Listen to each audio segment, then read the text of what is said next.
ونستعينه ونستغفره ونعوذ بالله من شرور أنفسنا ومن سيئات أعمالنا.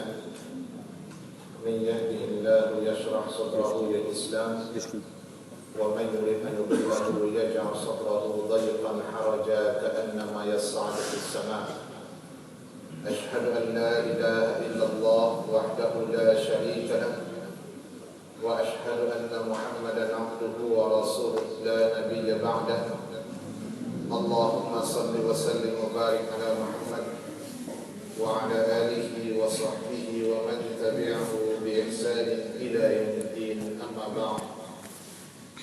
Bapak-bapak, ibu, kaum muslimin, kaum muslimat, hadirin dan hadirat rahimakumullah. Puji dan syukur kepada Allah Subhanahu wa taala yang masih memberikan kepada kita nikmat iman serta Islam. Kemudian salawat beriringan salam kepada junjungan kita Nabi Muhammad sallallahu alaihi wasallam. Bapak-bapak, ibu, kaum muslimin, kaum muslimat, hadirin dan hadirat rahimakumullah. Seperti biasa pada minggu ketiga kita akan menjawab beberapa pertanyaan yang disampaikan melalui SMS. Dan pertanyaan yang pertama adalah,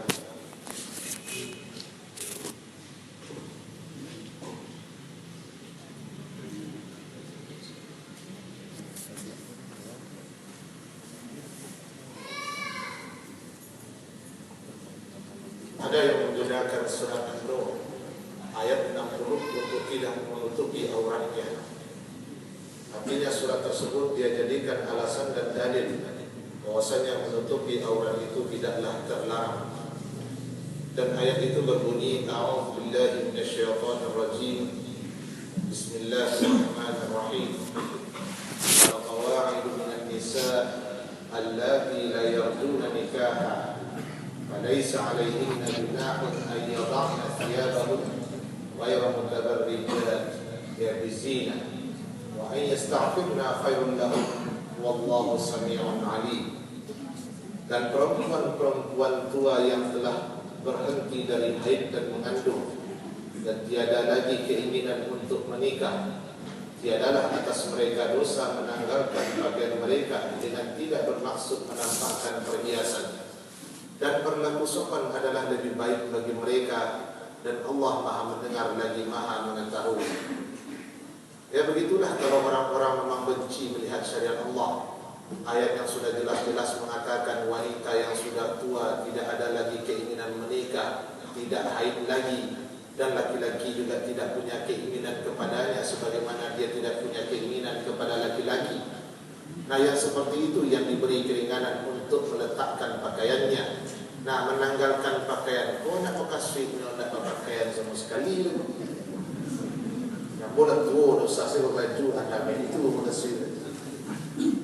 Ya, banyak ulama tafsir mengatakan ayyada'na thiyabahun, inyo membuka kepalanya. Itu maksudnya. Dia perhiasan tetap dah boleh nampak, dan tubuh itu dah bisa.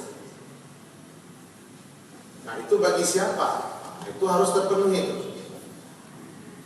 Ya, wanita tua, ya, tidak haid lagi, tidak mengandung lagi, tidak ingin kawin lagi. Yang laki-laki juga tidak punya keinginan kepadanya.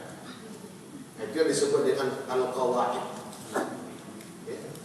Nah, jadi ayat ini dipelintir dan perempuan-perempuan, nah, itu sakinan tuanya hilang aja. Ya, anak lain itu hilang aja.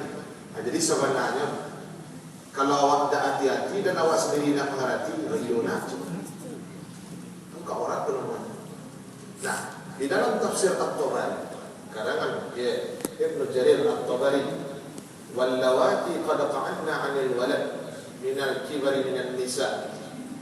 Disebut dengan al-qawaid itu adalah perempuan-perempuan yang sudah tidak bisa beranak lagi karena usianya sudah lanjut. Fala yahidna, ndak haid lagi. Wala yalidna, tak lo mengandung melahirkan lain. Dan bentuk tunggalnya adalah qawaidun dan jamaknya qawaid. Nah, kemudian allati la yarjuna nikaha. Nah, di dalam tafsir tersebut dikatakan allati qad ya'isna minal bu'ula. Apa yang dimaksud dengan perempuan-perempuan perempuan yang tidak mengharapkan pernikahan lagi, perempuan yang sudah putus asa untuk cari suami, tidak ada keinginan untuk itu lagi. Nah, kok tiba-tiba ada nama lamarnya, itu yang di luar dugaan itu. Ya, sebuah keyakinan. Apalah yang makna fil azwaj, tidak ada keinginan lagi. Nah, falaisa alaihinna junahun an yada'na thiyabahunna. Tidak ada dosa atas mereka ketika mereka meletakkan pakaian mereka. Nah, maksudnya adalah falaisa alaihinna haraj, tidak ada celaan, wala ithma, tidak ada dosa. Ay yada'na thiyabahunna, ay jalabibahunna. Ya, mereka tidak memakai jilbab mereka. Nah, jilbab yang dimaksud adalah baju dari leher sampai ke kaki yang menjadi lapisan luar. Ya. Nah, jadi kok ditanggal jilbab itu ada kain di dalam milik. Tak ditanggalkan langsung tubuhnya nampak. Tak itu maka silat. 7 orang tua bagian dia. Nah, jadi orang-orang tua yang memang penyakit gara-gara lanjut usia, ya salah satunya adalah rasa malunya berkurang. Nah, keluar rumah, buka tenda selina. Kadang-kadang tak pakai baju luar, baju yang di dalam saja lagi. Nah, tetapi pilihannya tetap di ujung ayat. Kalau mereka bisa menjaga sopan santun dan tetap menjaga kehormatan, itulah yang lebih baik bagi mereka. Nah, supaya tak dapat penyakit model itu, rajin-rajinlah baca Al-Quran dan mentadabburinya. Man qara'a Al-Quran walam yuraddu ila anzalil 'aun. Hadis riwayat Imam Al-Hakim dengan sanad yang sahih. Siapa yang membaca dalam artian mentadabburi Al-Quran, Allah tidak akan lemparkan dia kepada kehinaan umur, penyakit-penyakit yang disebabkan oleh umur yang sudah lanjut. Nah, salah satunya ini. Nah, kemudian wahia al-qina'u allazi yakunu fawqa al-khimar. Jadi maksud jilbab itu adalah lapisan kain yang di luar lapisan penutup kepala. Wah, pakai jilbab tu pakai lecek lain bukunya atau disebut jorida jubah allazi yakunu fawqa as-siyab, yang menutupi lapisan baju awak dari luar, itu namanya jubah. Nah, la haraja alaihim ayyada'na zalika 'inda al-maharib min ar-rijali wa ghairi maharib min al-ghuraba ghairu mutabarrijatin bizinah.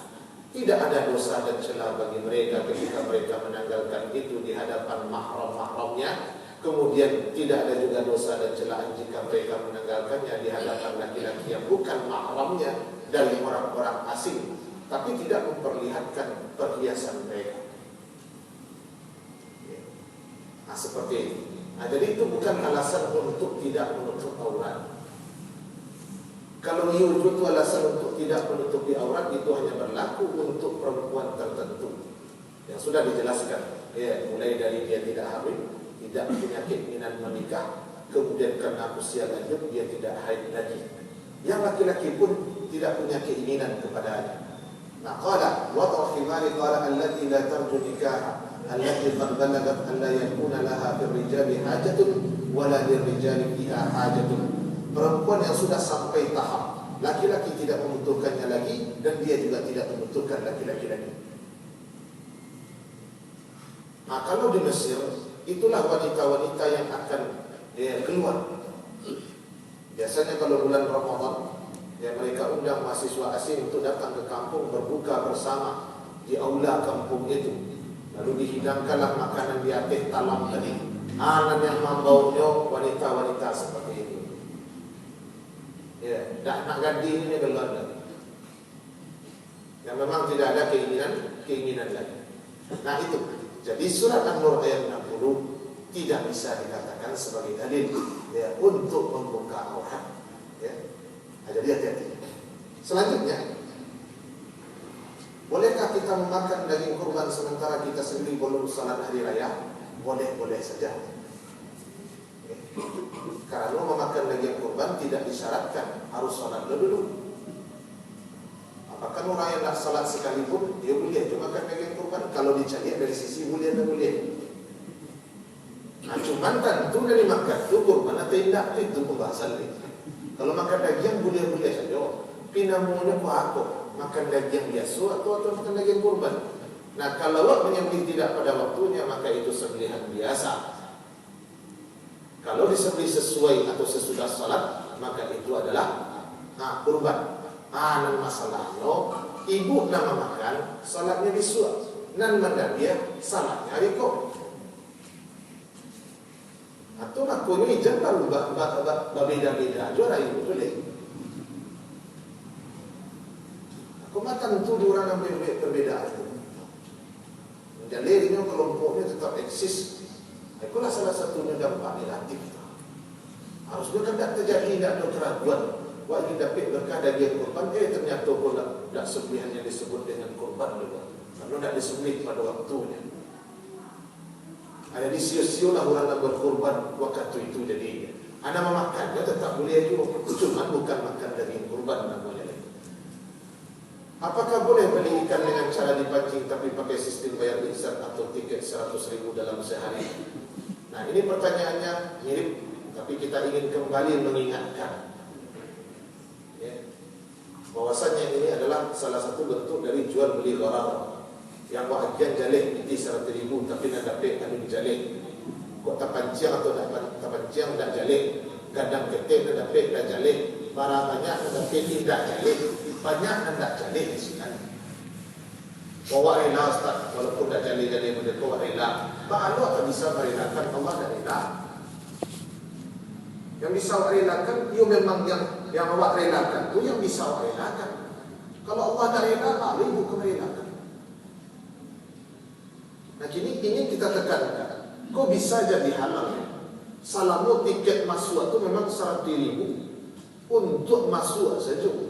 Dek, apa namanya? Dek tampil memancing itu butuh biaya operasional, butuh biaya pemeliharaan. Diambilkanlah dari tiket masuk untuk menggaji pegawainya, untuk beli makan ikan tadi, untuk membeli benih ikan yang baru. Kemampuannya ke tiket masuk. Tapi setelahnya memancing, boleh akad baru. Bukan dengan tiket itu membeli, tapi dengan harta yang baru. Boleh dapat sekilo kalau belinya asal kau balaju di pasar. Cuma dapat jawab apa pencang dulu. Kalau di pasar kan tak letak saja. Itu jadi halal jadi. Ini kan unsur-unsur yang tak jalih ada perjudian kau dan seru. Mana seru beli belanja beli ikan ke pasar atau beli di tabik? Seru di tabik. Ada tantangan. Ada tantangan itu masuk dapur. Ya karena nak duduk ini seru walaupun haram, yang penting seru. Tertantang, kalau nak tertantang, kan aneh itu cara pikir. Bisa diberi halal, tapi cenderung cari dan haram. Tapi kau pandai mengecek dan haram, murah dan cari gini, dan halal payah mencari gini. Padahal ada pilihan yang bisa dipilih. Bebankanlah biaya operasional untuk orang langsung. Kemudian nak dapat ini dibagi. Atau ini hanya ingin dapat satu mancing saja. Catch and release namanya, ditangkap tu di lapihan. Atau ini. Cuma kalau awak tangkap ikan lata pancing, mungkin cabiak pariknya, cabiak ininya, cabiak tengkorak kepalanya, sudah tu di lapihan, itu namanya mengurangi kemungkinannya hidup namanya. Itu jahilnya namanya. Tentunya tidak akan sehat sebelumnya kedai pancing. Awak malah peja Ustaz supaya bisa mengambil. Bisa juga kalau tidak nilainya lupa. Jadi tindakan awak melepaskannya itu bagus, tetapi ada kurangnya itu memperkecil kemungkinan hidup. Jadi kalau ini pancing untuk dimakan, jangan sampai serupa hadis Nabi. Burung itu mengadu ke Allah, ambo dibunuhnya untuk dipamerkan saja. Tapi kalau dibunuhnya burung tadi untuk dimakannya, itu halal namanya. Awak khawatir jatuhnya ke situ. Dia kan memancing dan pas gelo tu dah lama. Pas dapat ikan tak lama dia ikan terus. Dia sensasinya start pas memegang tu saat. Dia dari tambang tu lah. Kalau megang tu. Memang manusia dibuat suku je dan itu. Tapi jangan sampai melanggar. Tetap kita melakukan hal-hal tersebut ya, dengan ketakwaan kita kepada Allah dalam artian tahu batasan-batasan mana yang menimbulkan mudarat, mana yang tidak menimbulkan mudarat. Nah, jadi bayar tiket 100.000, lalu berapa ikan yang dapat itu dibawa pulang, itu adalah jual beli gharar, salah satu bentuk jual beli yang diharamkan. Walaupun yang punya kolam dengan yang memancing sama-sama ya rela. Nah, kok pesan tiang mancing banyak tapi dan sekian tidak pak. Ya pakai rela apa? Ya, di mana kok demi Allah ya di sana. Karena cara itu sendiri Allah tidak ridha. Inilah dibelok perjudian. Dia ikan 10 ekor dilakukan tetapi itu si anak pandai menangkap anak paling banyak itu nampak sendiri. Ya, pada pek 2, pada pek 5, memang dia punya wak segala macam. Ada namanya PT begini. Pokok makin canggih perjudian. Hasil kadang-kadang biasanya dianggap sama ratus saja. Jadinya kalau itu selalu diharamkan. Kan tak lo salah buat berarti dia. Karena memang secara umum banyak. Tapi kalau Pak Ibu ada niat membuat bisnis dan model-model itu, ambil dengan halal, murah, tak ada susah. Dalam tragedi Mina banyak jemaah haji yang wafat. Apakah semua yang wafat itu mati syahid? Apakah keutamaan saf pertama jamaah masjid selalu berebut saf yang di depan? Nah, dalam tragedi Mina banyak jamaah yang mati syahid. Memastikan mereka mati syahid, wallahu a'lam. Allah tidak tahu. Ya, tapi tanda-tanda dari husnul khatimah mereka dapatkan. Kecuali bagi orang yang berniat menyebabkan tragedi tersebut. Ini nama membuat kacau untuk mati syahidnya ada cerita. Ya. Tapi bagi orang yang wafat dalam tragedi tersebut ada tanda-tanda husnul khatimah yang berbeda yang dia bisa percaya. Hakikatnya mati syahid atau tidak, ya kalau yojo kalau kita mati syahid itu hanya berupa doa dari Allah kepada Allah Subhanahu wa taala semoga dia memang mati syahid. Kita tidak memastikan. Ya, ucapan kita hanya bermakna doa. Nah, kemudian tak bisa juga dia dipastikan mati syahid. Kenapa? Karena ada juga orang yang menjadi penyebab hal tersebut, menyengaja membuat hal itu. Mati syahid itu gara-gara perangainya, banyak kaum muslimin yang meninggal akhir tak. Ya, jadi seperti itu. Nah, di dalam hadis an Hudzaifah radhiyallahu anhu asnadtu an-nabiy sallallahu alaihi wasallam ila sadri faqala man qala la ilaha illallah qala hasan ibtigha wajhillah kutiba lahu biha dakhala al-jannah wa man sama yawman ibtigha wajhillah kutiba lahu biha dakhala al-jannah wa man tasaddaqa bi sadaqatin ibtigha wajhillah kutiba lahu biha dakhala al-jannah. Dari Hudzaifah radhiyallahu anhu Nabi bersabda, siapa yang mengucapkan la ilaha illallah untuk mencari keridhaan Allah, maka ditutup usianya dengan ucapan tersebut, dakhalal jannah, dia masuk surga. Siapa yang berpuasa satu hari mencari keridhaan Allah, meninggal dalam keadaan berpuasa, masuk surga. Siapa yang bersedekah dengan satu sedekah mencari keridhaan Allah, meninggal dia dalam keadaan bersedekah, masuk surga. Nah, intinya apa? Siapa yang meninggal dalam rangka beramal saleh, atau siapa yang meninggal ketika dia mengamalkan amalan yang Allah perintahkan, masuk surga. Tapi amalan itu untuk mencari keridhaan Allah. Dan jelas amalan itu dilakukan sesuai dengan contoh yang dilakukan oleh Rasulullah SAW. Tetap itu, tidak bisa lepas. Nah, di dalam hadis masih dari Hudzaifah, tetapi riwayatnya Imam Al-Bazzar, hadisnya hasan. Ada yang mengatakan sahih diriwayat. Dari Hudzaifah radhiyallahu anhu an Nabi sallallahu alaihi wasallam qala, ya Hudzaifah, man khutima lahu bi syahadati an la ilaha illallah sadiqan dakhala al-jannah. Ya Hudzaifah, man khutima lahu bi shaumin yabtaghi bihi wajha Allah dakhala al-jannah. Ya Hudzaifah, man khutima lahu 'inda al-maut bi it'ami miskin yabtaghi bihi wajha Allah dakhala al-jannah. Wahai Hudzaifah, ya siapa yang meninggal yang mengucapkan la ilaha illallah, meninggal dalam keadaan bersaksi bahwasanya tiada yang berhak disembah Allah dan kesaksiannya itu shadiqah, betul-betul tulus, maka dia akan masuk surga. Ahli Huzaifah, siapa yang dimatikan dalam keadaan berpuasa, yang puasa itu dia lakukan mencari keridhaan Allah, masuk surga. Kemudian yang meninggal ketika memberi makan orang miskin, yang niatnya mencari keridhaan Allah, masuk surga. Hadis yang disebut memang puasa kemudian sedekah bagi makan orang miskin, bukan berarti amalan-amalan yang lain tidak termasuk. Jadi dari dua hadis tadi, siapa yang mengamalkan amal saleh meninggal dalam keadaan beramal saleh, itu salah satu tanda husnul khatimah. Hadis dari Imam Muslim, dari Abdullah bin Mas'ud, hadatsana Rasulullah sallallahu alaihi wasallam was-shadiq al-masduq. Apa kata Rasulullah? Inna ahadakum yajma'u khalquhu fi batni ummihi fi 40 yawman thumma yakunu 'alaqatan mithla dhalik thumma yakunu mudghatan mithla dhalik. Ya, tahapan-tahapan penciptaan manusia dalam rahim. Thumma yursilu ilaihi malak fayanfuthu fihi ar-ruh wa yu'maru bi 4 kalimatin rizqihi wa ajalihi wa 'amalihi wa syaqiyyun am sa'id. Wallazi la ilaha ghairuhu. Inna ahadakum la ya'malu bi 'amali ahli al-jannah hatta ma yakunu bainahu wa bainaha illa zira'. Fayasbiqu 'alaihi al-kitab fayukhtamu lahu bi 'amali ahli an-nar fayadkhuluha.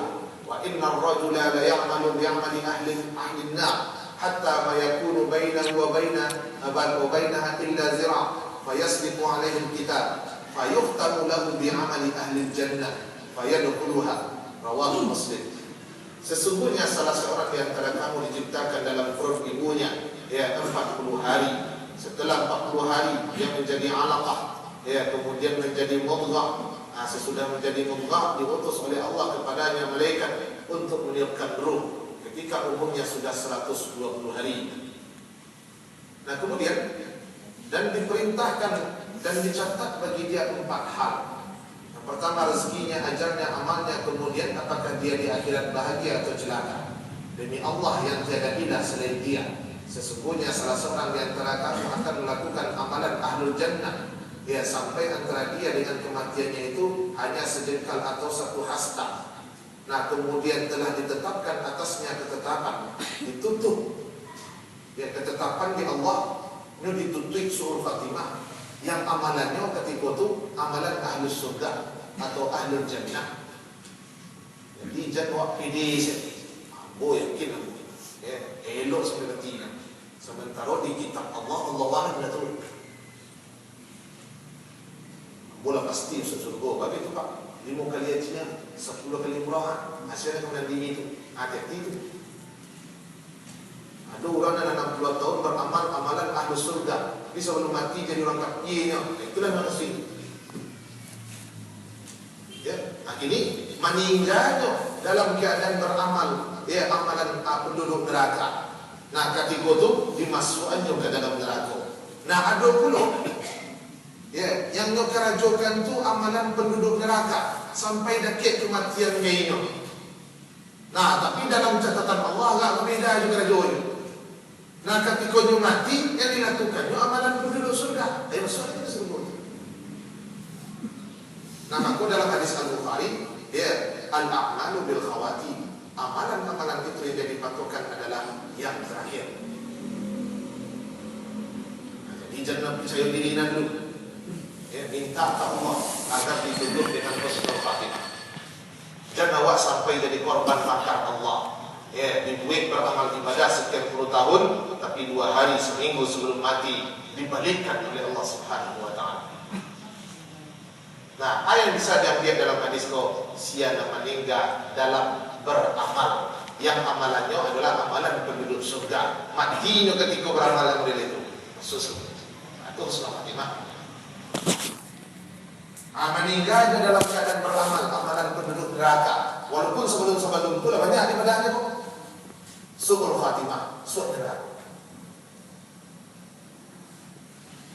Nah, jadi di dalam kitab karangan Imam As-Suyuti, kitabnya tipis, memang khusus pembahasan tentang sebab-sebab mati syahid. Nah, orang yang seperti ini meninggal dalam keadaan beramal amalan penduduk surga, bisa dikatakan dia itu mati syahid, syahidnya syahid akhirat. Nah, karena Imam An-Nawawi dalam kitab Al-Majmu' membagi syahid itu kepada 3 pembagian. Yang pertama syahid dunia dan akhirat, yang kedua syahid dunia, yang ketiga syahid akhirat. Nah, syahid dunia dan akhirat itu adalah orang yang meninggal dalam peperangan. Ya, perang yang dimaksud orang muslim lawan orang kafir. Tidak dimandikan, tidak disolatkan, tidak dikafani, dikuburkan seperti apa adanya. Itulah keistimewaannya. Nah, syahid dunia zahirnya saja dia berjuang untuk Allah. Allah Akbar kata.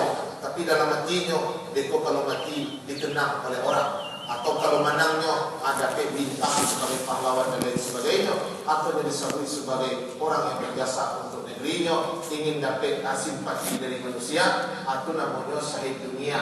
Itu narakujung. Adapun syahid akhirat, nah ini orang yang mati syahid tapi tidak dalam medan pertempuran. Dan Nabi mengatakan dalam banyak riwayat, asyuhada khams, ada asyuhada usam. Ya, ada 5 golongan yang termasuk orang-orang yang mati syahid. Mati karena penyakit paru, ya, al-maqtul. Mati karena penyakit taun. Kalau dalam kitab Ahkamul Janaiz karangan Syekh Al-Albani, ada lebih kurang 18 atau 20 itu yang menjadi penyebab orang itu dapat tanda-tanda husnul khatimah. Ya, salah satu bentuk husnul khatimah dia mati syahid. Perempuan yang meninggal di dalam perutnya ada janin mati syahid. Perempuan yang meninggal karena proses kelahiran mati syahid. Laki-laki yang membela istrinya karena akan diganggu orang mati syahid. Laki-laki atau manusia yang membela hartanya ketika ingin dirampok mati syahid. Apalagi kalau dia mati membela agamanya, itu dah keraguan mati syahid.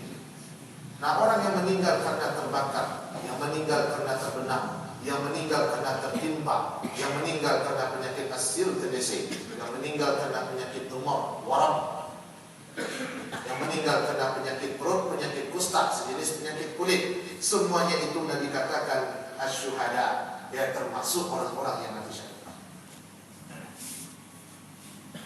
Jadi bahasa awalnya kesimpulannya bahwa kalau Bapak Ibu beriman, tentu tidak akan ada dari waktu-waktu yang awak jalani di dunia yang akan awak lewatkan kecuali dalam keadaan beramal saleh.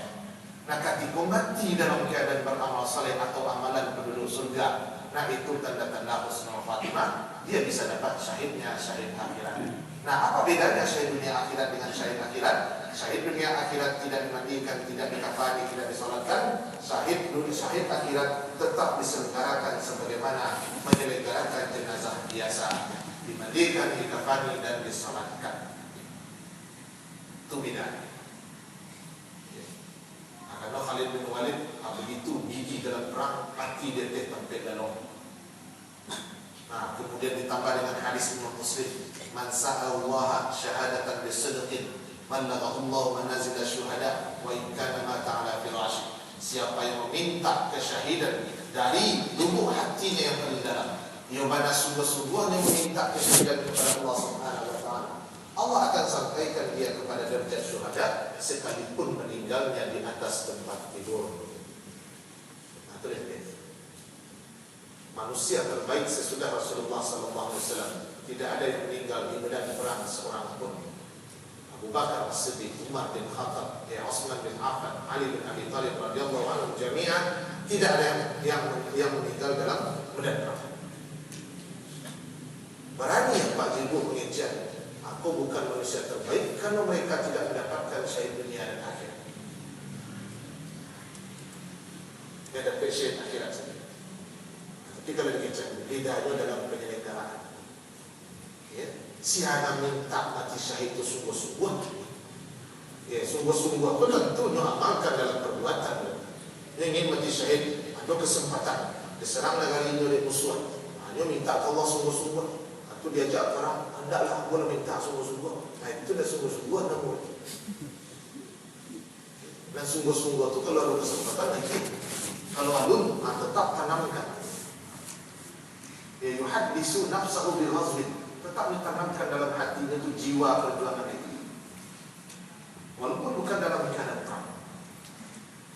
Nah, siapa yang ada jiwa seperti itu, mata hermai kata jahiliyah, mati dalam keadaan mati jahiliyah. Ya, siapa yang ada dalam hatinya semangat untuk itu, menegakkan syariat Allah.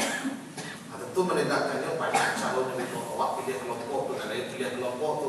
Assalamu, apa dan awak pilih itu nak melanggar apa yang Allah larang. Selama yang dilarang itu belum disepakati, ia bukan termasuk bagian dari kemungkaran yang maksud dari hadis man ra'a minkum mungkaran. Ayo berapa ngadu awak? Ya, awak beda cara berjawab dia. Ya sudahlah, mesti semua jawab. Asal tujuan awak lain sama, asal lain sesuai dengan kaidah-kaidah dalam Islam. Makanya awak banyak ada kelompok-kelompok, ada cenderung kelompok-kelompok itu memecah. Dan payah melalui kalau ada kami berbeda kelompok tapi sebenarnya kami satu.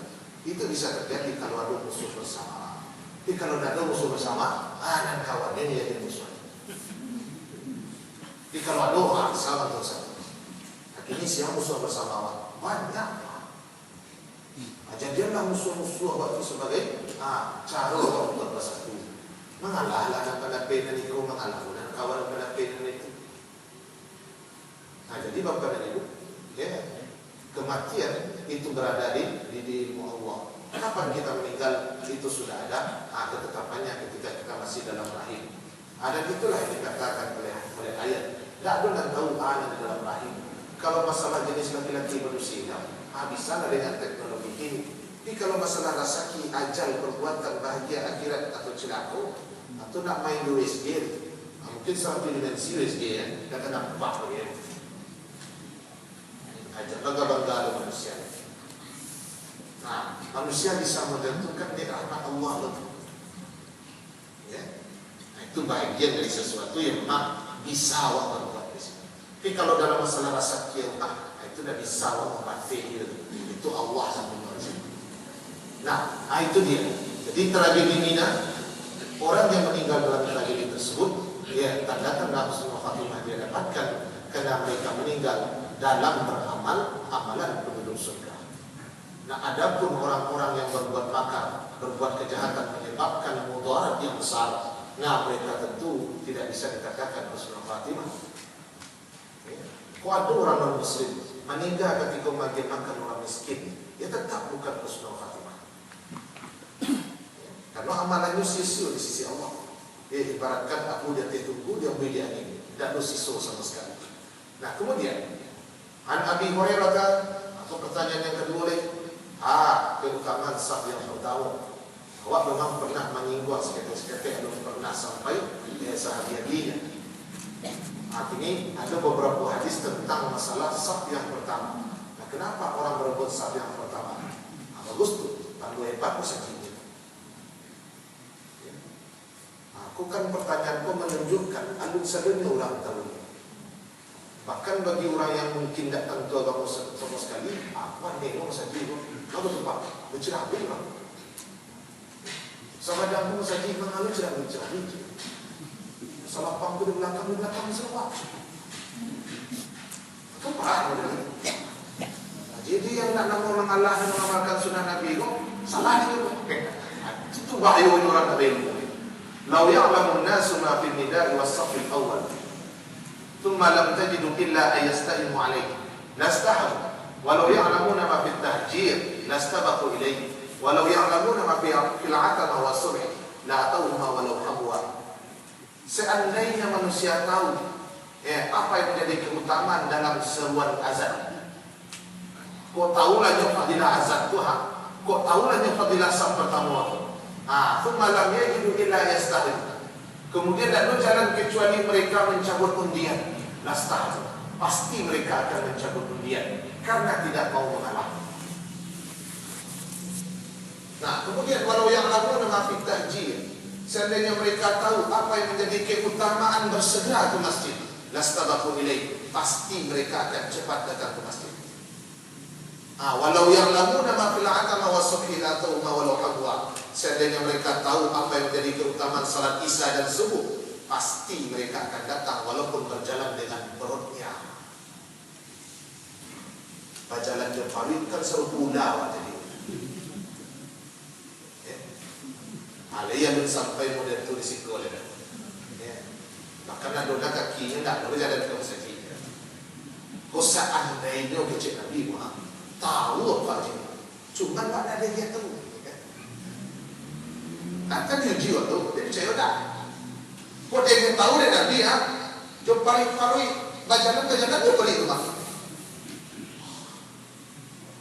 Ikut lagi tak paling awak bajalan Nabi roda doktor ya, lagi roda doktor ya, lagi kakinya. Jadi ada semua perbedaan dan lain. Nah, ada orang penasaran. Kenapa solat di Masjidil Haram di Saudi benar 1,000 kali lipat? Kenapa solat Masjid Nabawi itu 1,000 kali lipat? Masjid Aqsa itu 2,200 dan macam mana? Susahnya Nabi mengecek secara solat berjamaah persegi sekian 2,000. Susahnya. Karena ke situ lebih mandat lain. Ini Nabi kecian. Kalau tahu apa itu, tak akan tahu apa itu mengalah. Ada kira-kira. Kalau tahu apa, tak ada apa mengalah. Itu luar biasa atau biasa-biasa saja. Kalau tahu keutamaan nazarnya, keutamaan sabar tamu, ambo dimunggo oleh siapa? Buat sama tibu. Kalau itu mana siapa lah? Sampai mana itu? Dia coba dunia. Kalau tahulah wah hebatnya solat isya dan solat subuh tu. Tak bisa jalan berkaki, tak bisa jalan doktor, tak ada semacam. Dok pari mengesok nama dia. Ikan sama naik tak ada sampai. Tapi itu juga jadi gambaran awak. Kadang itu utamanya. Cuma nak dijalankan dan rasionya ya supaya awak diuji keimanan lebih percaya tak kesadaran ini. Rata-rata orang kan tahu fadilah-fadilah itu, tapi tidak percaya. Ya Allah kurang yakin.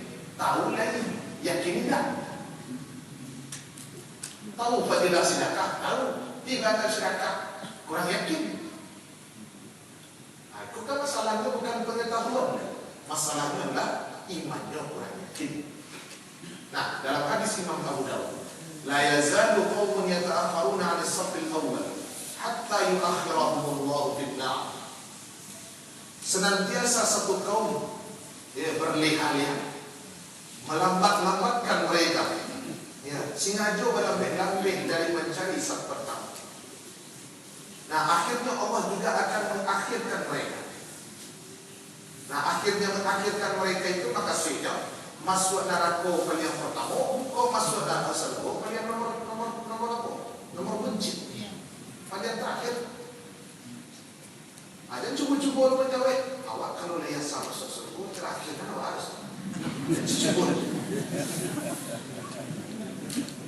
kalau suku benar ulang macam ni dan kali tiru dan sebagainya. Nah ini tiru ada beda akal itu ada beda awak ay la yahtamuna li idraki fadli as-saff al-awwal wa la yubaluna bihi. Ada lokasi mereka yang ta'akharuna as-saffil awal. Mereka tidak merasa penting untuk mendapatkan saf pertama. Mereka tidak peduli dengan saf pertama. Dan jangan lewat dari salat berjamaah walaupun mungkin nama paling ujung atau nama laki kerja belakang. Masih penting mulai dalam masjid itu kawan tak salat sama sekali. Kalau itu prinsipnya bagaimana akan maju-maju. Awak khawatir. Ya, ini termasuk orang-orang yang Allah lambatkan kalau masuk surga. Kalau ini masuk neraka, itu dulu. Ya, orang Muslim itu kan ada masuk neraka dulu. Dibalaskan dosanya dulu. Nah, kemudian hatta yu'akhirahumullah, ay yaj'aluhumullahu akhiran finnar, aw la yukhrijuhum minan nari fil awwalin, aw yu'akhirahum ya'an dakhilina fil jannah. Nah, maksudnya apa? Kalau dia masuk neraka, mereka bukanlah yang pertama kali dikeluarkan dari neraka. Kalau mereka masuk surga, mereka adalah orang yang terakhir dimasukkan ke surga. Itu resiko tidak peduli desam pertama. Awak canggih dulu. Ingat Pak hadis itu la yazal, senantiasa. Kalau awak lain tak peduli walaupun ada maksimal. Iko memang dia senantiasa terus tiada henti tidak peduli yo. Buktinya nak berdiri saf pertama, dia persilahkan orang masuk ke saf yang pertama. Hanya menganggap dengan amalan dia itu, dia lebih dekat kepada Allah Subhanahu Wa Taala dibanding orang yang di saf pertama. Tidak. Ya. Masalah itu.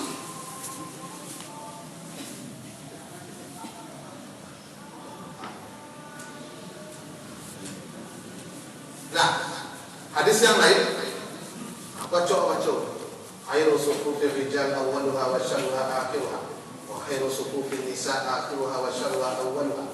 Sebaik-baik saf laki-laki adalah yang pertama, seburuk-buruk adalah yang terakhir.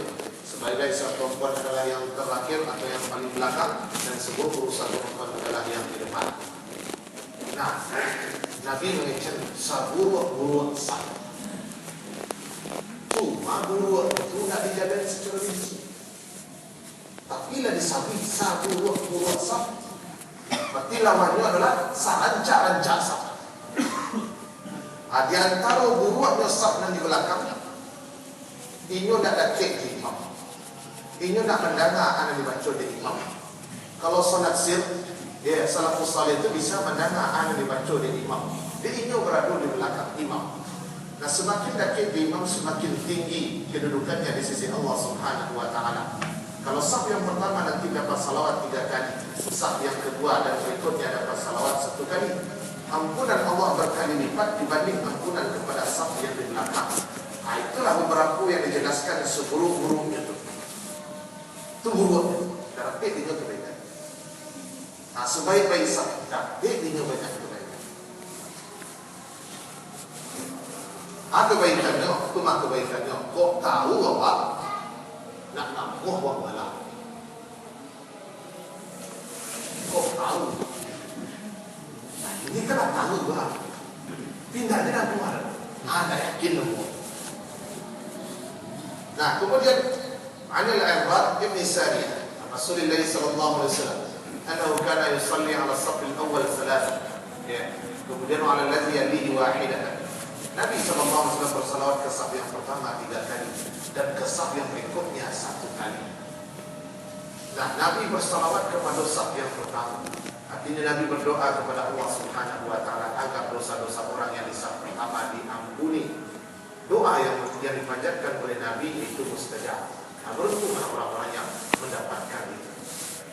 Nah, kok inti-intinya capek dan capek. Ada sampai lapan wasa pertama balik sewalah cari masjid dan masjid dosa pertama. Kalau di masjid dia telah bebas besok pertama. Tapi kalau masjid itu masalah azan anak benar-benar besok pertama. Arugilah yo kalau nak dapat jemaah lagi ramai. Allah lebih cinta kepada jemaah yang lebih ramai, lebih banyak dosa dihapuskan, lebih sempurna amalan diberikan, azkar. Jadi seperti itu. Nah, kemudian, inna Allah malaikatahu yusalluna 'ala as-saffil awwal. Qalu ya Rasulullah 'ala as-sani. Qala inna Allah malaikatahu yusalluna 'ala as-saffil awwal. Qalu ya Rasulullah 'ala as-sani. Qala 'ala as-sani.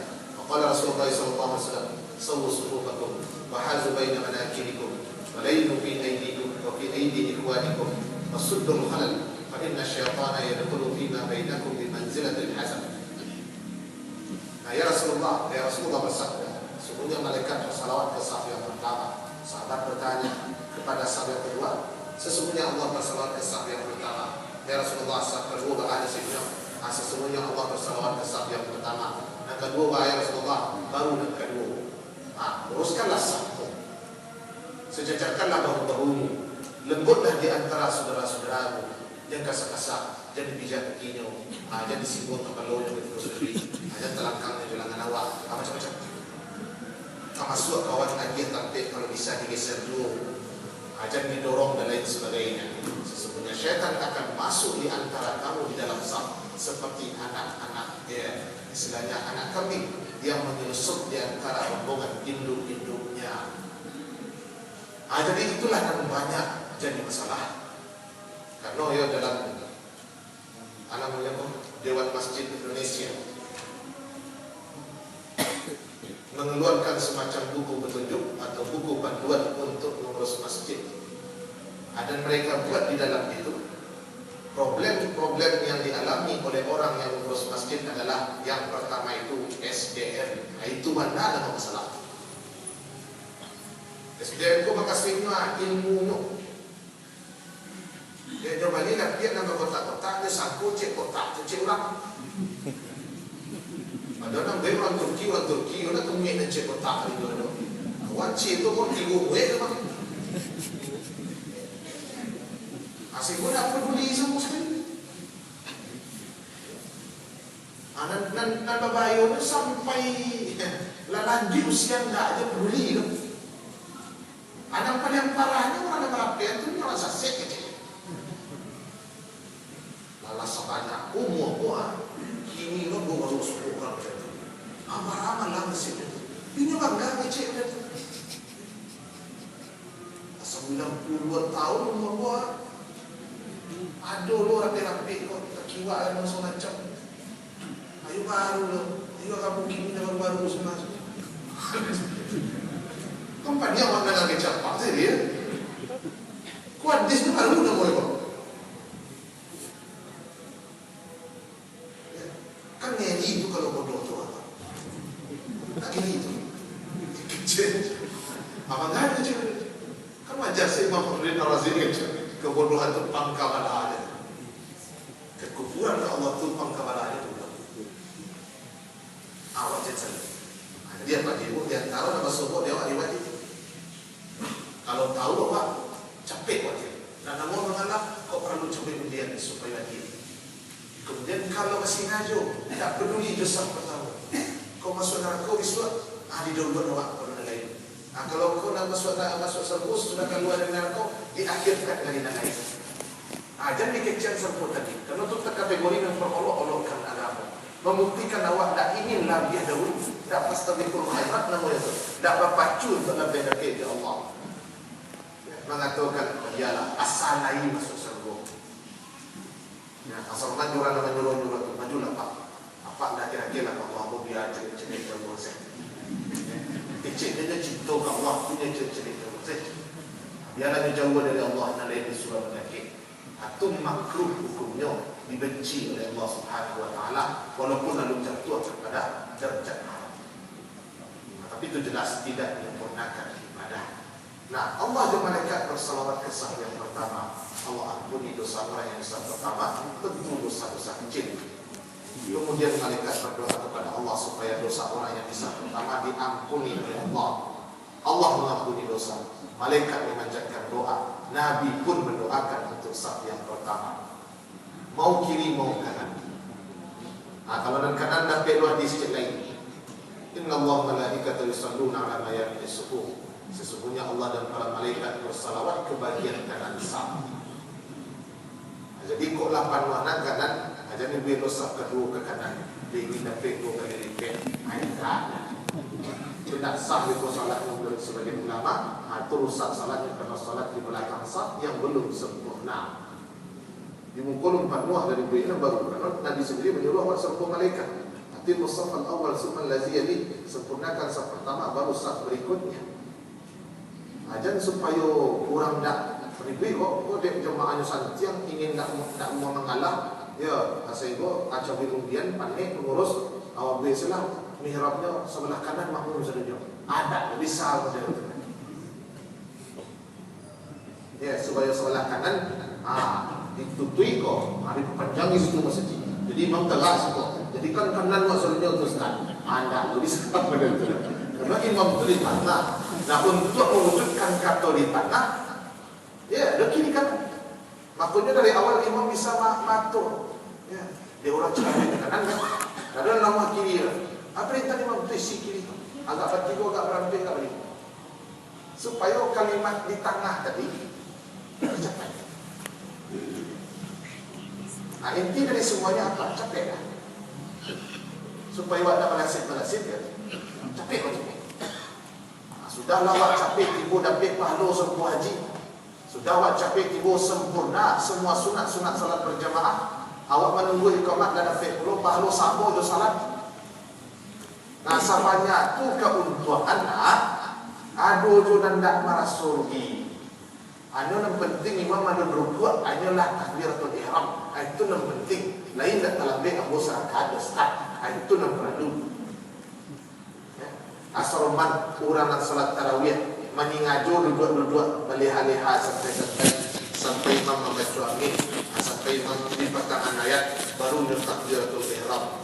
Bapa modern itu ibu salat. Yang penting kan tak tinggal salat anda. Itu takbir awak termasuk urangan meningaju nak menyempurnakan ibadah. Kalau dia mampu termasuk urangan main-main dalam salat. Nah, itulah tentang tragedi Mina dan itulah dia makna dari dia kalimat keutamaan dari saf yang pertama.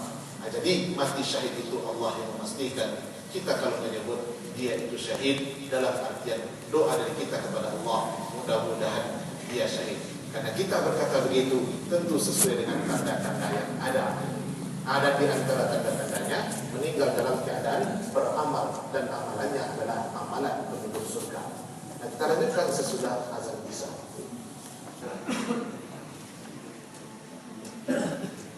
Nah, ketika kita diberi oleh seseorang yang kita tahu sumber rezekinya di mana, kita berani kita sudah sampaikan subhat namanya.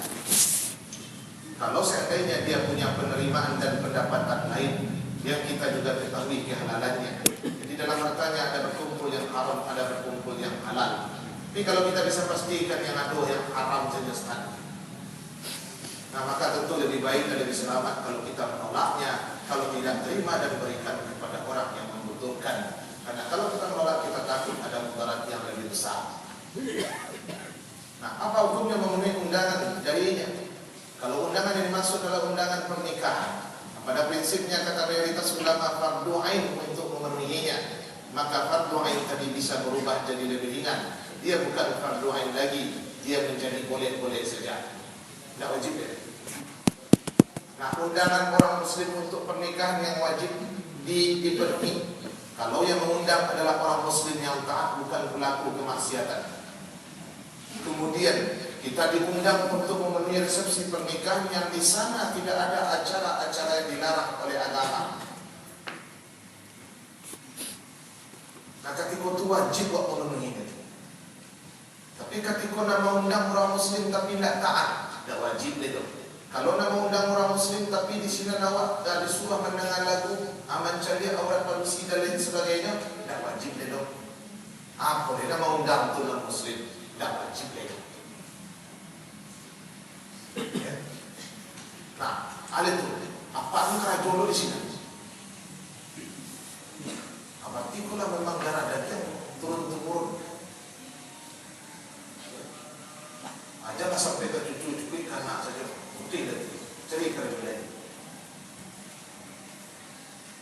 Nah, kemudian aku mata dua di sini, ayu jangan dua di sini, mata dua lah.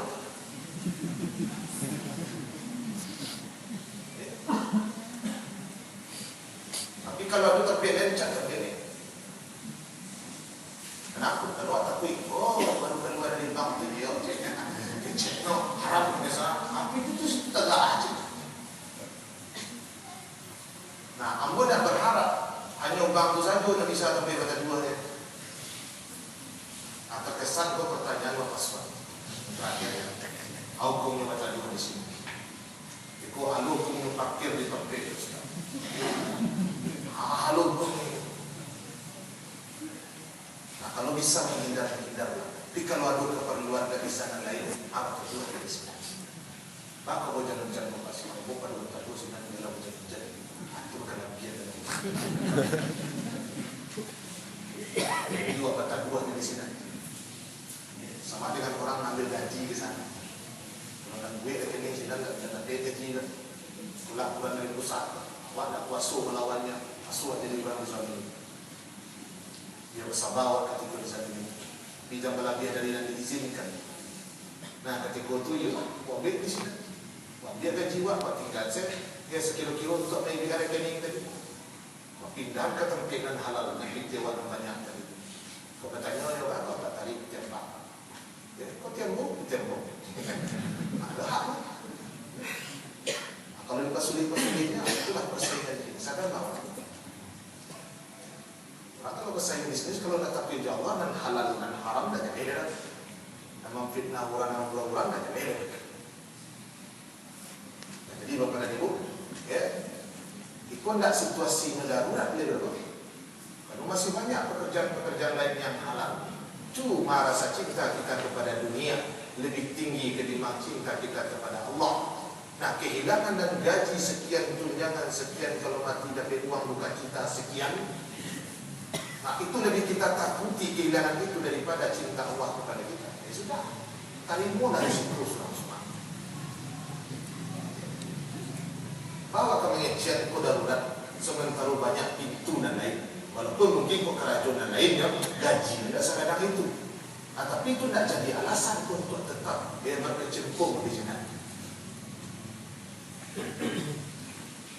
Nah, ada bisawang anilganyo secara capek frontal model itu salah. Allah Maha tahu ana apa ibu usahakan. Allah Maha tahu ana menjadi alasan dalam hati awak dan awak suruhkan. Kalau kami bisalah diolah berbagai macam alasan manusia dan namanya. Buat tak tahu isi hati orang tak. Tapi nak kembali ke rajaan dan manusia. Nak kembalinya Allah Subhanahu Wa Taala. Kalau lolosnya dari dunia balasannya, di akhirat akan lolos itu. Karena Allah itu Maha mengawasi, Maha tahu dengan apa yang Bapak Ibu kerjakan. Sama jalih jawab pun awak suruh akan jawab pun awak nampak. Jadi itu bukanlah rasa takut itu.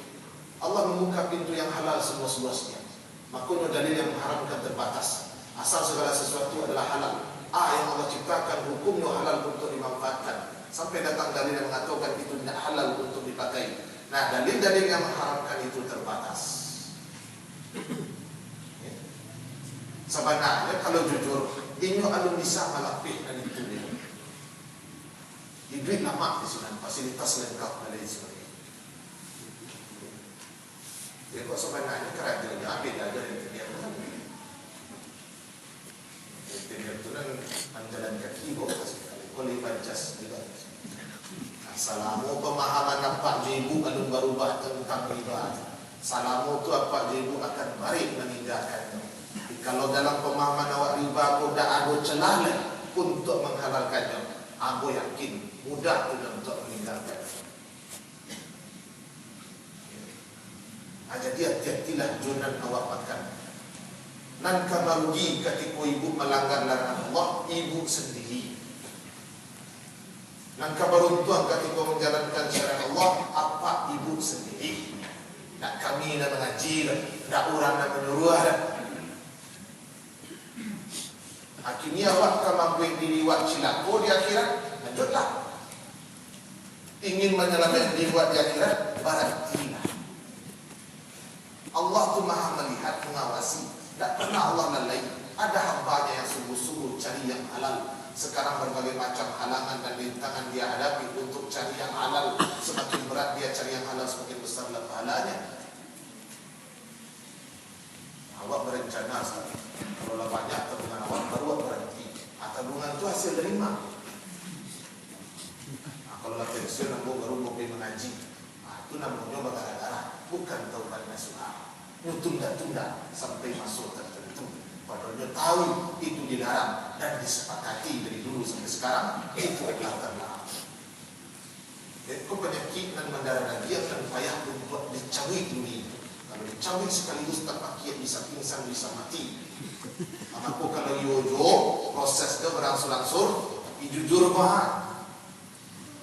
Bukan untuk berkilah-kilah cari alasan kau. Allah Maha tahu dengan apa yang menjadi alasan bapak dan ibu, apa yang disembunyikan dalam hati. Bolehkah seorang perempuan melamar seorang laki-laki yang dia sukai dan menurut sunnah manakah yang lebih afdal? Khadijah tertarik kepada Nabi SAW. Lalu Khadijah putus dia. Apunya ulang nak buat untuk menyampaikan keinginan itu kepada Rasulullah.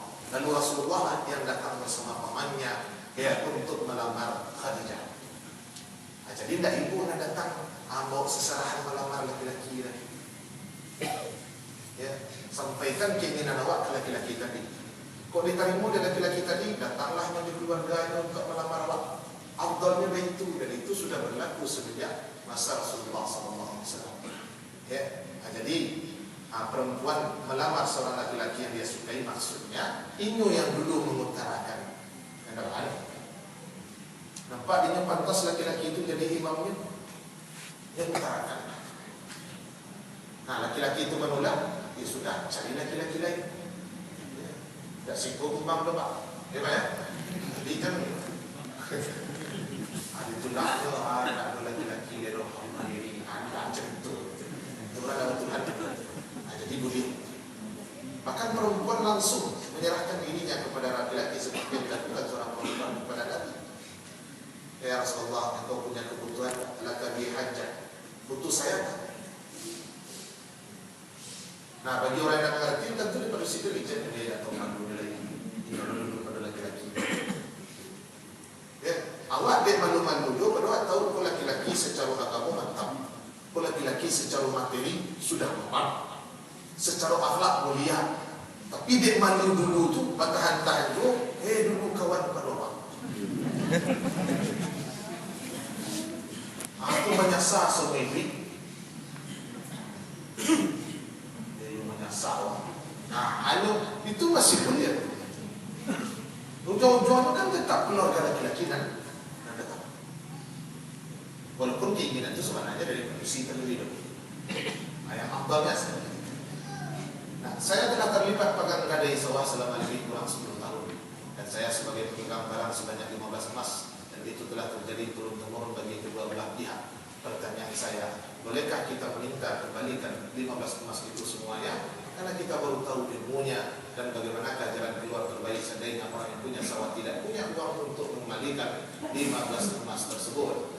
Dia menyabuang 15 emas, harta sebanyak 15 emas, dan dia gadaikan sawahnya. Dan sawah itu sudah dipegang lebih kurang 10 tahun. Nah, secara etimologi rahlun bermakna sebut ad-dawam. Gadai itu bahasa Arabnya rahlun. Artinya adalah sebut berdawam, tetap dan langgeng. Juga bermakna al-habs, penahanan.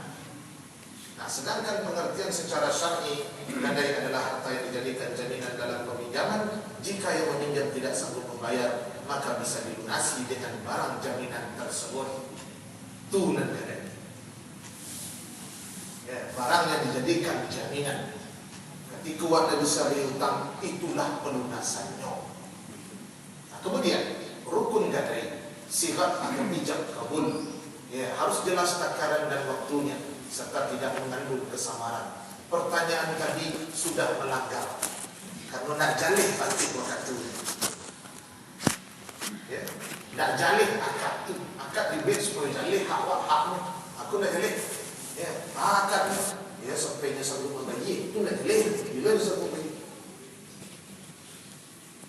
Jadi kalau itu kan dibet gadai sesuai dengan agama, harus jelas takaran dan waktunya, serta tidak mengandung kesamaran, sehingga orang yang berakad tidak terjatuh kepada memakan harta orang lain dengan jalan batil.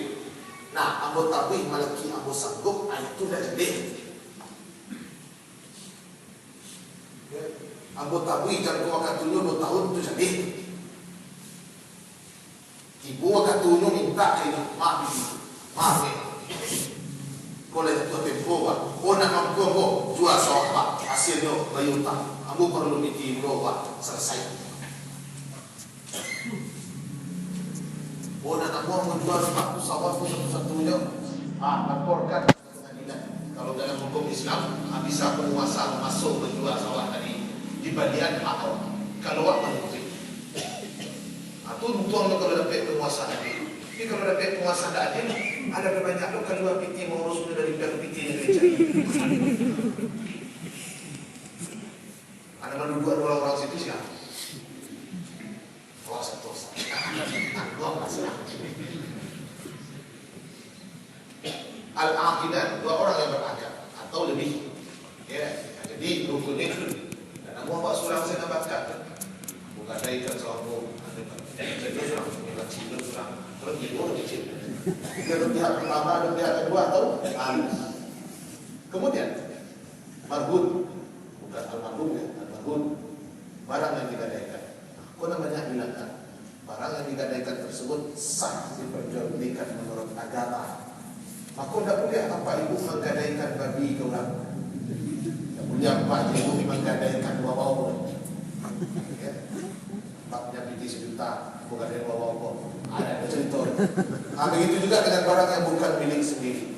Cilok barang orang tu ada yang kurang. Itu nak cerita itu. Atau memang barang yang tak bisa diperjualbelikan, serupa aturan di awak harap terpusat. Itu nan mahuli awak. Atau pasuko nak boleh dijual. Ini ingin dapat manfaat. Baca oleh bergadai. Kalau gadai dalam Islam harap itu boleh dijual. Kalau tidak, bisa. Kalau tujuannya adalah kalau nak tabayyin itu dijual untuk membayyin. Akhirnya tidak boleh ada. Akhirnya gadai pihak kedua. Tu gadai pihak ketiga.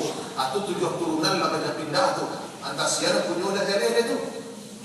Rubah dah itu. Makan hak orang lah tu. Kalau awak makan hak orang tak diselesaikan di dunia, hidup pahala di akhirat diselesaikan. Biar pahala awak dihantihan kau orang awak makan haknya tu. Karena mau selesai di dunia, Allah akan selesaikan di akhirat. Yo harus selesai. Aku kan dia tak bisa dijual. Akhirnya carian orang nak kemabakan itu. Itu carian mereka. Sampai 7 orang. Terus saya punya sawah selanjutnya. Apa dah tu? Gua dapat dari anak saya. Kalau saya tu nak pihak mana tu? Dan kalimu nak kambing yang ketiga dan satu dia jalan dia. Tak bayu pada jual tu. Tapi banyak orang menyangkut tu halal. Ini kan rela itu salah tu. Dan rela tu kalau Allah rela, baru harus berrela. Kalau tak ada salah. Ambillah dari saudara tu yang direlakan. Yang direlakan itu kalau memang sesuai dengan agama. Yang tak sesuai dengan agama tidak bisa rela-rela.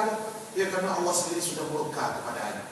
Jadi barang yang digadaikan syaratnya harus bisa diperjualbelikan.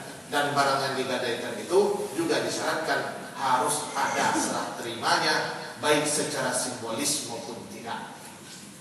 Nah, syarat gadai. Pada saat melakukan akad gadai harus ada semacam serah terima. Kalau rumah yang digadaikannya, serah terima sertifikat mungkin. Atau kuncinya. Kalau auto yang digadainya, serah terima kunci autonya. Atau surat-surat autonya. Ya, atau roda autonya. Pokoknya adalah simbolisnya. Nah, kemudian jika yang digadaikan adalah barang yang bisa dipindahkan, maka diserah terimakan secara langsung. Ya, barang yang digadaikan sifatnya tidak berpindah seperti rumah atau tanah, maka serah terimanya bisa berbentuk simbolis saja. Kunci rumah atau sertifikat. Nah, itu syarat tu. Nah, atau pusat kerja itu sertifikat tidak. Jadi kalau menggadaikan atau pusat kerja tanah pusat kerja, apa itu emang? Kan ini ludah semua lagi ni. Badan mahal, dua ludah. So mereka datang nampak, aku untuk itu, dia datang nampak. Kalau nak jual sawah, aku jual sawah pusat kerja, saya jual rumah. Apa carilah orang kembangan lain. Awak orang nak sibuk saya cari dia. Heran awak banyak dalam buah. Apa dia berisiko sangat besar. Kecuali dia peduli jualan. Tetapi semua sekali. La yaghlaqu ar-rahmu min sahibihi alladhi ra'ada. Lahu ghunmuhu wa alayhi ghurmuh. Nah, orang yang menggadai tidak terhalang dari apa yang dia gadaikan. Dia yang wajib membiayai apa yang dia gadaikan. Nah, jadi berikutnya aturan-aturan bagi orang yang memegang jual dan menggadai. Nah, yang pertama, dari riwayat tersebut terdapat beberapa hal yang bisa diambil. Barang yang digadaikan tetap menjadi milik orang yang menggadai. Ingat itu. Jika barang yang digadaikan membutuhkan biaya perawatan, maka hal itu menjadi tanggung jawab pihak yang menggadai. Karena barang tersebut adalah miliknya. Ingatlah tu. Untuk awak gadaikan, butuh biaya pemeliharaan. Kaluan, awak nak punya auto, awak nak mengeluarkan biaya perawatan. Dia nak merawat, nak memegang boleh. Tapi biayanya awak nak mengeluarkan. Awak gadaikan sapi awak. Sapi itu kan butuh makan, butuh minum. Awak nak bagi makan, awak nak bagi minum. Atau upah orang untuk mencari makan atau minumnya. Nah, jadi ketika awak menggadaikan sesuatu, itu tetap menjadi milik awak. Alun berpindah ke pemilikan. Karena akadnya akad gadai. Nah, selanjutnya, jika akhirnya barang yang digadai tersebut dijual untuk membayar hutang, maka kalau terdapat kelebihan dalam penjualan, maka kelebihan tersebut menjadi hak si penggadai. Jika hasil penjualan tersebut masih kurang membayar pinjaman, maka si penggadai wajib menambah dan mencukupkannya. Nah, ketika awak jual sawah, balabiah dari akun dan awak hutang kan, awak hutang 8 ke jual sawah 10, makon dan 2 juta tu bandian ke punya orang dan naik kepada orang dan punya sawah atau nama gadai. Jangan awak memagang mambiak 10 8 dan halal jawabnya. Kalau nak 8 tu nak awak pinjaman dia. Ketika sawah dijual 7 juta, kurang 1 juta lain, berarti awak penggadai masih punya hutang kena 1 juta lain. Itu aturannya kalau dalam agama. Kalau tidak, haram. Nah, kemudian pertanyaan yang sering diajukan, apakah boleh memegang gadai, memanfaatkan barang yang digadaikan? Tidak boleh. Jika tidak diizinkan oleh si penggadai, karena ini dan punya barang. Nah, dan boleh memanfaatkannya. Pemegang gadai boleh memanfaatkan barang yang digadaikan, ya, jika diizinkan oleh si penggadai, dan itu nanti keuntungannya dihitung pelunasan hutang. Atau ibu pakailah barang yang digadaikan tadi. Nah, lalu dapat keuntungannya tadi untuk merawat barang yang digadaikan tadi. Wak gadaikan untuk awak. Sudah tu nak punya otor menggadaikan, awak mengeluarkan biaya untuk pemeliharaan. Awak tapi kalau nak dipelihara nanti nilainya kurang. Kalau nilainya kurang, tentu fikir awak kena bawa yo tu. Dia kau dijual atau kau nilainya kurang sibuk kau nak kerja. Nah, ketika orang nak menggadai itu nak namuan lagi biaya perawatan lo. Pakailah untuk tadi. Rentalkanlah. Dapat dia awak piti saharago untuk biaya perawatan. Kalau dia perawatannya 500,000 Ustaz, carilah PT 500,000 doktor. Tapi kalau awak memang dia perawatannya 500,000 nya, awak cari PT sampai 1 juta sana dan 1 juta lain dihitung pelunasan hutang. Kalau tak dihitung pelunasan hutang, jatuhnya kepada riba. Nah, punggung hewan, apabila digadaikan boleh ditukar. Air susu hewan ternak apabila digadaikan boleh diminum. Orang yang menunggangi serta meminum air susunya harus mengeluarkan biaya perawatan. Pakailah barang yang digadaikan. Tapi kalau butuh perawatannya, awak mengeluarkan biaya perawatannya karena awak memakainya. Nah, memakai itu sabateh biaya perawatan. Kalau berlebihan, jatuhnya dari riba. Nah, itu aturan dalam Islam tentang masalah gadai. Jika manfaat yang diperoleh oleh si pemegang gadai, ya, nilai manfaat yang diperoleh oleh si pemegang gadai harus sama dengan biaya yang dia keluarkan untuk merawat barang gadai tersebut. Jika nilai manfaat berlebih dari biaya perawatan, maka ia telah jatuh kepada riba, kecuali kelebihan itu dihitung sebagai pelunasan hutang. Nah, idza tahna syaribal murtahimu min labniha biqadri 'urfiha. Fa'in istafdala minal labani syai'un ba'da samanil 'urfi fahuwa riba. Nah, barang yang kalau kambing kalau digadaikan, orang yang memegang boleh meminum air susunya sesuai biaya pemeliharaan kambing tadi. Kalau diminum air susu berlebih dari biaya dia pemeliharaan, fahuwa riba. Maka itu adalah riba. Nah, ini balik ke pertanyaan. Sawah tadi lagi kurang 10 tahun lah kami tanam. Kalau sawah tadi memang tak butuh biaya perawatan, kalau nak dirawatkan tanah sekadang tujuhnya, perlu dicelik-celik tu setiap bulan dicek balik dia sekadang tujuh tanah. Dan perlu kok pasamak kalau samak tanah sekadang tujuh. Nah, berarti tanahku termasuk harap tu yang tak butuh biaya perawatan. Hanya pegang saja. Nah, kini mungkin lekas itu yang memakam tu nyo kelola sawah tadi. Nah, kalau 10 tahun lebih kurang mengelola sawah, dah sampai keuntungan dan wak dapat berasih 5 balik ada sawah tadi. Balik ada sawah. Nah, kadang malu dah wak bantu orang meminjamkan ambil 5 balik. Sudah tu awak nak berbalik untuk pusiang-pusiang membayar, awak sendiri dan membalik darat awak coba karajo di sawah dan ini juga ada ikan. Kira-kira sialan nak buah tu menggadai model itu dan ada muar kan. Tapi itulah Nabi sunnah dia kamu nak diuliakan. Nah, kini lah 10 tahun lebih kurang wak pacik sawah tadi. 80 juta lu keuntungan dapat dia wak. Oh dah sampai 10 juta dah Ustaz. Ya sudah lah, ratusan ribu bagaimana? Kini wak minta balik 5 balik ni itu. Apa dia akan ratusan ribu tadi? Supaya wak jangan dianggap biar dari hutang dan bagian bagian nanti balikkan. Karena wak nak rajo di sawah orang. Berhawak dia hasilnya dia waktu pinjaman PT. Ketika bapak ibu nak pinjaman PT kayaknya terah ibu pakai sawah tu. Kan nak mau betul-betul itu berhubungan sebenarnya tu. Pak Alo kalau dia tu Ustaz, rugilah pun kalau pernah hidup tak? Dia lama sendiri tu Pak, jangan buat. Ampun nak kadai-kadai tu.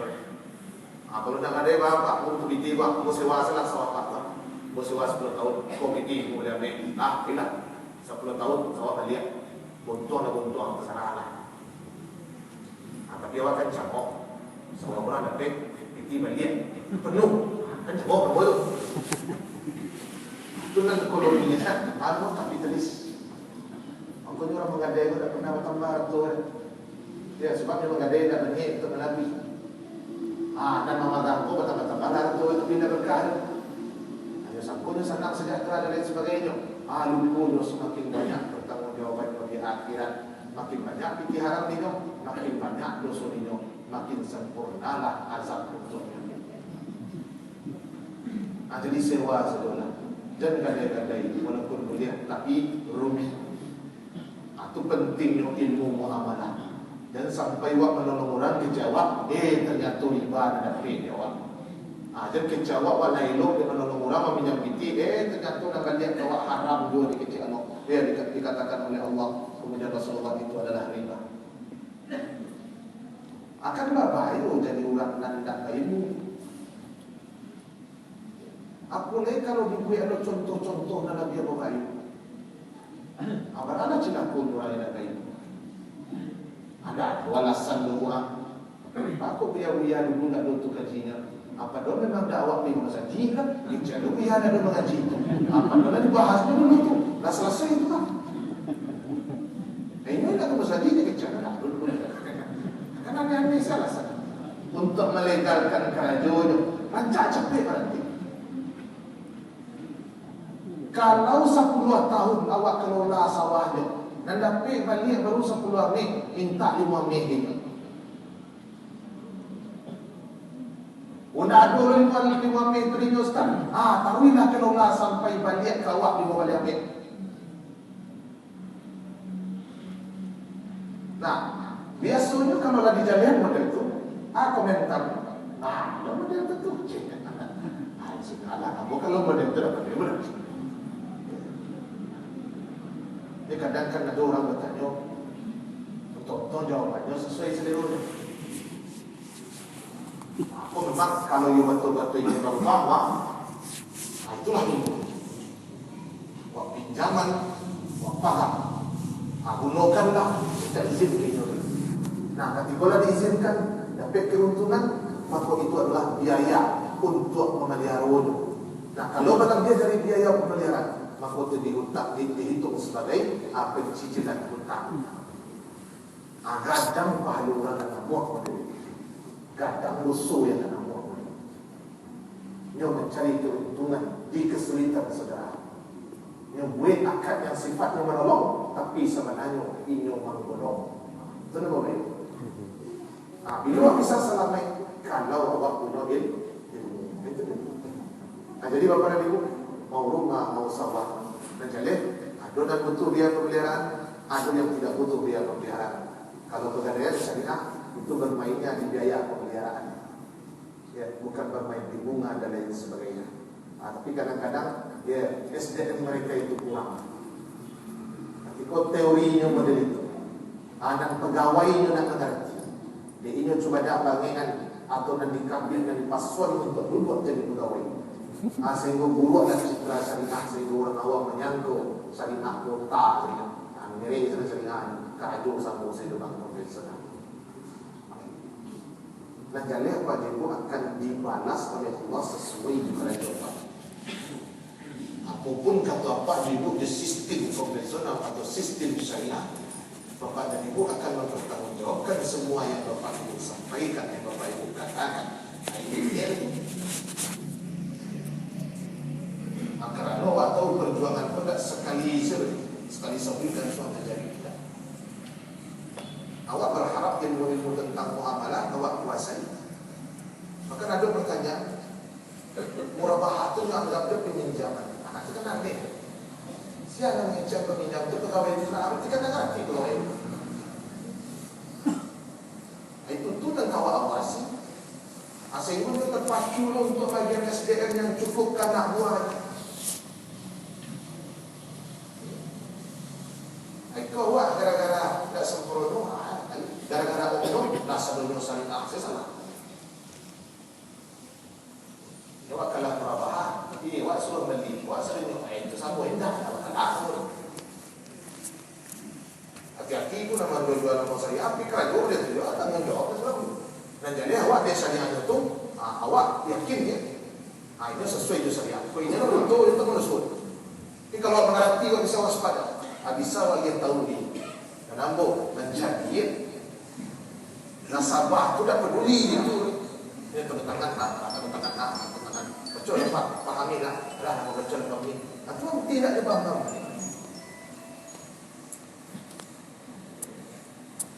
Jadi dan menyodorkan itu jadi harus jujurnya sesuai sistem syariah. Anak awak dia tidak pakai tim. Kalau ada ilmu cek ya.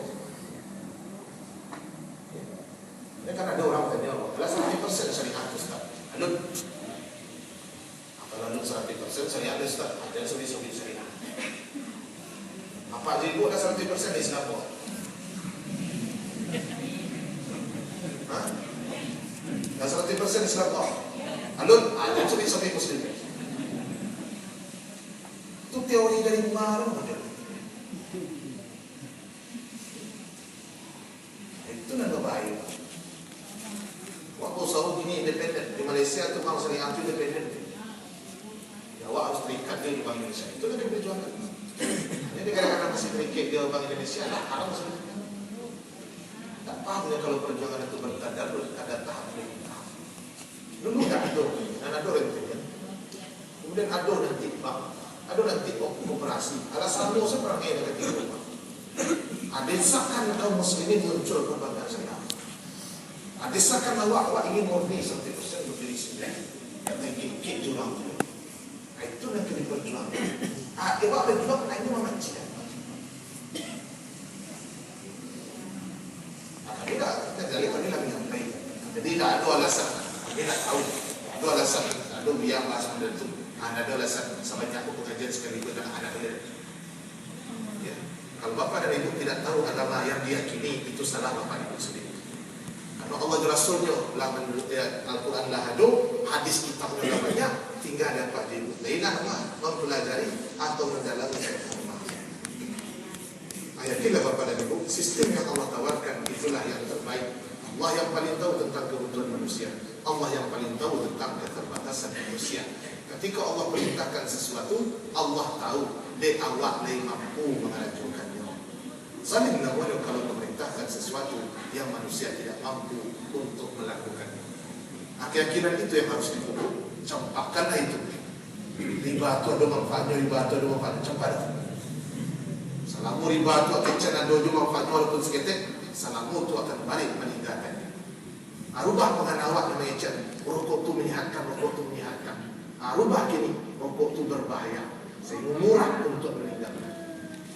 Tinggalkan pemahaman-pemahaman yang mengatakan ya walaupun dia dosa tapi manfaatnya dojo walaupun agak sedikit. Awak akan mencari bukan mudaratnya, awak mencari manfaatnya sedikit. Cobalah minum minuman keras dengan alasan itu bisa menghangatkan badannya. Sementara dia mabuk, dia bisa melakukan perbuatan yang dilarang dengan ketidaksadaran dan lain sebagainya. Tidak bisa alasan-alasan seperti itu menghalalkan apa yang Allah haramkan secara pasti. Mudah-mudahan bermanfaat Bapak dan Ibu. Itulah beberapa pertanyaan yang disampaikan kepada kita. Walaupun ada beberapa pertanyaan yang mungkin mengulang pertanyaan-pertanyaan sebelumnya, tapi tidak ada salahnya kita untuk mengingatkan kembali, karena kita melihat ada yang baru mengikuti pengajian, dan mudah-mudahan ini bermanfaat bagi mereka. Ya, karena mengulang-ulang itu tidak ada salahnya, supaya kita jangan lupa apa yang sudah menjadi aturan Allah Subhanahu wa taala. Astagfirullah wa lakum, astagfirullah wa kalamil ilm. Wassalamualaikum warahmatullahi wabarakatuh.